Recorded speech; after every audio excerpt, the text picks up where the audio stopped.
With the recent release of the GoPro Hero 12, in this video I wanted to revisit the GoPro Hero 9. The GoPro Hero 9 is now 3 years old and can be had for about £150 on the used market. So in this video I want to cover what you're getting if you decide to go with this camera and what you're missing out on. So in this video we're going to be going over the specifications of this GoPro Hero 9, comparing it to the latest GoPro Hero 12 and comparing it to other action cameras from other brands such as DJI and Insta360. And as always, if you do enjoy this video, be sure to hit that subscribe button. We're on the road to 1,000 subscribers and we're aiming for 20 likes on this video. Let's get on with the video. So the GoPro Hero 9 was released in 2020 and it replaced the previous GoPro Hero 8, and there was quite a few new features compared with the GoPro Hero 8, and we're going to cover them now. So the first new feature we're comparing this camera to the GoPro Hero 8 was that it now has a front screen. So you're able to see yourself if you were vlogging with this camera, which was a new feature first seen on this GoPro Hero 9. And because this GoPro had a new front-facing display, it was actually larger and heavier than the previous GoPro 8. Another new selling point when this GoPro first came out was the new sensor. So this GoPro 9 had a 23 megapixel camera sensor as opposed to the previous 12 megapixel that was seen on the GoPro 8. So the new 23 megapixel sensor seen in this GoPro Hero 9 had both advantages and disadvantages. One of the advantages being that it can now shoot 23 megapixel photos and 5K video, which wasn't previously possible with the GoPro Hero 8. But a disadvantage with this new 23 megapixel sensor was the low light performance, because the sensor size was still the same as the previous GoPro.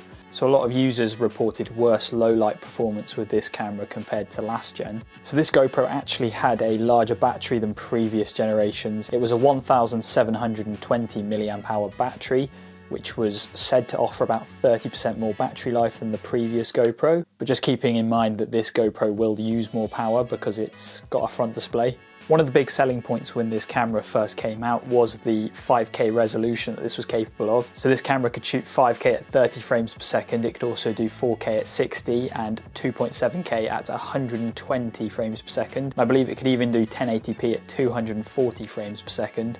So my mirrorless Lumix camera that I'm shooting this video on can't do that, it can only shoot at 4K 30. So even though the resolution and frame rates that come out of this GoPro Hero 9 are impressive, when we compare it to the GoPro Hero 12, the Hero 12 can do quite a lot more. So the GoPro Hero 12 can actually shoot 5.3K at a taller aspect ratio. So with the GoPro Hero 12, you'll be getting more vertical information. So that'll be better for TikTok and YouTube Shorts where you need vertical format videos. So that is an advantage to the GoPro Hero 12. So the GoPro Hero 12 can actually shoot that 5.3K at 60 frames per second as opposed to only 30 frames per second with the 5K on the GoPro Hero 9. And that seems to be the case across all the resolutions. The GoPro Hero 12 and the 10 and the 11, I believe, can shoot double the frame rate at pretty much every single resolution. So on those newer GoPros, you'll be able to shoot 120 frames per second at 4K, whereas on this, you're only able to shoot 60 frames per second 4K. So whether or not you care about that depends on how much slow motion you shoot, but that would be an advantage going for one of the newer GoPros compared to this GoPro. So next we're going to cover still photography with this GoPro Hero 9. So we're going to start off by comparing it with the new GoPro Hero 12. So this GoPro Hero 9 has a 23 megapixel sensor and the GoPro Hero 12 has a 27 megapixel sensor. So resolution wise there is a slight advantage to the GoPro Hero 12, but it's not massive. But one thing to note is the sensor in the new GoPro Hero 12 is slightly larger than that in the GoPro Hero 9. So that means that low light performance should be slightly better on the GoPro Hero 12. So photo wise, you can shoot burst photos with this. You can shoot in HDR where it takes 2 exposures and puts them together, which is a feature on this GoPro Hero 9. You can also shoot raw photographs. There are some newer features that this GoPro Hero 9 is missing out on that the Hero 12 has, such as the GoPro Hero 12 has a star trail and a light painting photo, which some people may think are gimmicks, but the GoPro Hero 12 gives you the option to use those features in camera. So I'm now going to put on screen some photographs that I've taken with this GoPro Hero 9, so you can be the judge of whether or not you like how they look.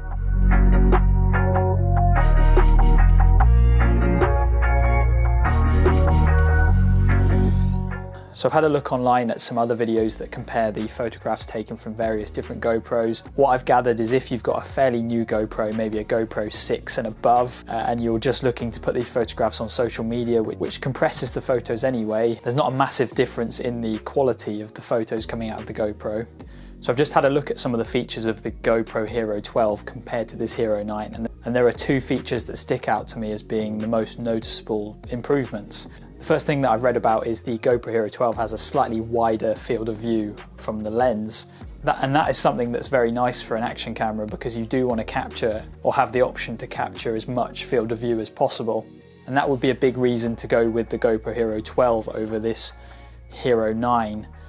Is that wider field of view. So what I have noticed on this GoPro Hero 9 is that if you want to use the ultra wide lens, you are limited to only 4K 30 frames per second. I know, so I've realized there are some resolutions and frame rates that don't allow you to shoot in the widest field of view. You're only limited to the standard wide field of view for kind of some of the higher resolutions and higher frame rates, which is a bit disappointing for this. Another advantage with the newer GoPro is the processor. So this has the GP1 processor, which I believe GoPro have used for a few generations before this GoPro came out. So it was a couple of years old before this GoPro Hero 9 came out. And with the addition of a front screen, it kind of pushed that processor to the edge. So what you'll find is scrolling through menus in this GoPro can be a little bit laggy. I mean, it's not the end of the world. The menus on this GoPro Hero 9 are usable. I have noticed a few glitches, and it does feel a little bit laggy in some cases. Another thing, when you are shooting at 5K, the front screen, the frame rate just drops right down to like 5 frames per second. So it's very laggy on the front screen when you're trying to use that 5K resolution. So some more headline features of the GoPro Hero 12 that's just come out is that the GoPro Hero 12 can actually shoot 10-bit HDR video. So that means you'll be getting better dynamic range if you were to use the GoPro Hero 12, which can be good if you're in very sunny environments or very dark environments where there's a lot of contrast. And another thing to keep in mind is this GoPro Hero 9 can't shoot 10-bit video. It's limited to only 8-bit video. So I believe in the GoPro Hero 10, they introduced the ability to shoot 10-bit video, which if you do want to go back and color grade your videos, there'll be a lot more color information in those newer cameras. So now I want to just quickly cover how this GoPro has held up over the last 3 years of owning it. So I have taken this in the ocean, I have used it a fair amount. So here we have the GoPro Hero 9, and it's actually held up really well. I've not used any protective case on it, and the outside of it does seem pretty damage free. There's not a huge amount of scratches on the screen. There's no dents on the outer housing, but that might be down to me not really dropping it. I've been fairly careful with it. There is a small amount of wear and tear on the mount. That's just from unscrewing it and using it on various mounts. It's kind of worn away some of the paint. And one bit of damage that I have noticed is from taking it in the ocean, the battery door has become very seized. So as you can see, the battery door has got some corrosion, most likely from salt water. So I would recommend, probably as I should have been doing, rinsing it out with fresh water if you use it in the sea. So I've just put an SD card in the GoPro and I've set it up recording. So I've got this GoPro on the ultra wide super view setting at 4K 30 frames per second, and I'm inside my room with some video lighting. So the lighting in this room is actually quite good. And we're just going to test it out. Excuse the mess behind me.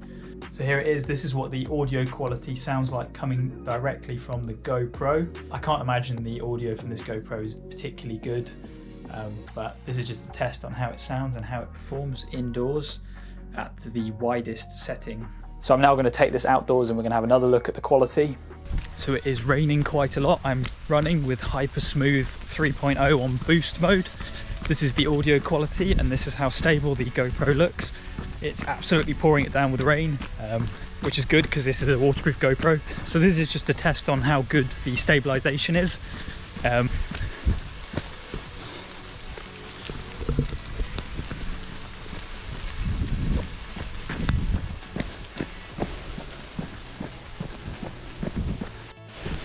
So there is a slight crop if you put the boosted Hyper Smooth on, so I've just turned all stabilization off.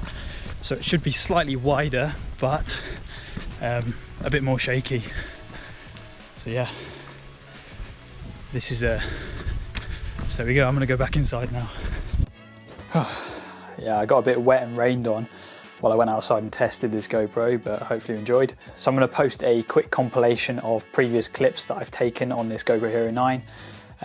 So hopefully you enjoy.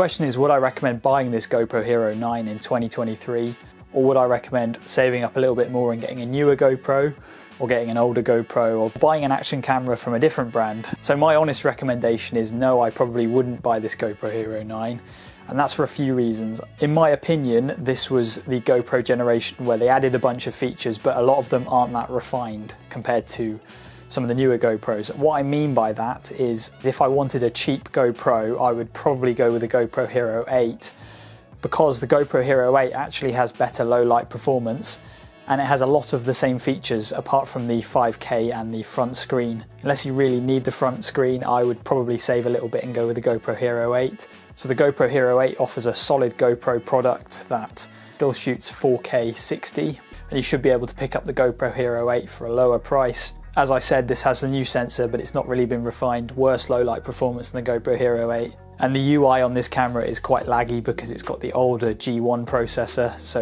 So as I said, it doesn't feel like the most refined GoPro. So my recommendation would be, if you want a cheap GoPro to use as an action camera and you can live without the front-facing screen, I'd probably find a used GoPro Hero 8. And if you do want to get a GoPro that's got a screen on the front so you can see yourself when you're vlogging, I wouldn't go with the GoPro Hero 9. I would save up a little bit more and get either the GoPro Hero 10 or GoPro Hero 11 or even the GoPro Hero 12. And that's because if you upgrade to the GoPro Hero 10, it'll have the newer GP2 processor, so the UI will be less laggy and more responsive. Also, by upgrading to the GoPro Hero 10, you get 10-bit video, which is quite a big advantage to anyone that wants to color grade. Also, the GoPro Hero 10, 11 and 12 also shoot at higher frame rates. And if you're in the market for an action camera, I would also advise having a look at other brands such as Insta360 and DJI. DJI, most known for making drones, also makes an action camera called the Osmo Action. I think at the time of filming this video, they've made the Osmo Action 4, which from looking goes for about £400–450. So price-wise, it's comparable to the GoPro Hero 12. The brand Insta360 also makes a camera, I think one called the One RS, which I believe one of its headline features is that it has a 1-inch sensor, which is significantly larger than that in the GoPro. So that'll have better low light performance, but I've never used one of those personally. So hopefully you did enjoy this video. It's been a bit of a waffly video kind of covering the GoPro Hero 9, all its features, and would I recommend it. If you have got any questions about the GoPro Hero 9, leave them in the comment section. I've used this for the last 3 years. I'll be happy to answer anything. Yeah, and be sure to hit that subscribe button. We're on the road to 1,000 subscribers, aiming for 20 likes on this video. Hopefully we can hit that goal. So yeah, I will see everyone in my next video.